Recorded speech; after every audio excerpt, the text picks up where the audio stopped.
This is a CBS News special report. I'm Tony DeCopel in New York, coming to you as we have been every Thursday with the newest weekly report on unemployment claims. The numbers have just come out, and it shows millions of Americans still losing jobs after 2 months of the coronavirus crisis. CBS News business analyst Jill Schlesinger joins us now. Jill, good morning. How bad are the numbers this time? Well, they are pretty bad. Just under 3 million Americans are filing for new unemployment claims.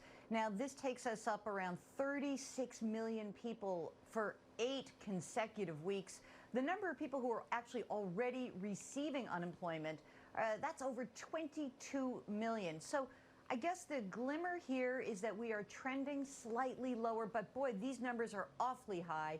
We also have some fresh research out, Tony, from NBER, the National Bureau of Economic Research, predicting that 42% of the layoffs now could be permanent. And that's what's worrying economists across the country. Yeah, so much for a V-shaped recovery. We heard former Federal Reserve Chairman Jerome Powell say this week that we're in the worst recession since World War II, significantly worse in his words, and he thinks Congress may need to do more on top of the nearly $3 trillion they've already authorized to help people get through this. What's he recommending? Well, he really wants Congress and the administration to write more checks, meaning Congress has the power to spend, while the Federal Reserve, it has the power to lend. What is different about that?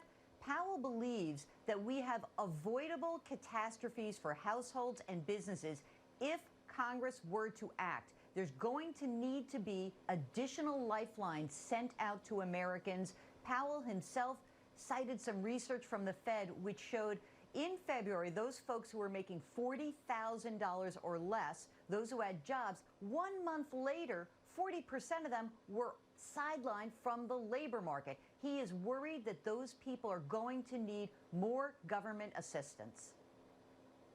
Another big variable here is what do consumers think of all this? There's no vaccine yet. We don't know what the timetable would be. If people don't feel comfortable spending, they won't go out.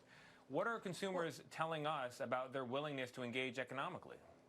Well, we actually had fresh research on this, and it was interesting to note that people who received stimulus checks, they didn't necessarily go out and spend that money freely. In fact, 39% of them actually saved it. Now, I'm an old-time financial planner. I think that's pretty smart to stockpile cash. But the saving of money is actually not good for the economy. So it is smart for your personal finances, but economists are worried that as people are actually staying at home and saving money, that it could take longer to start that economy up again.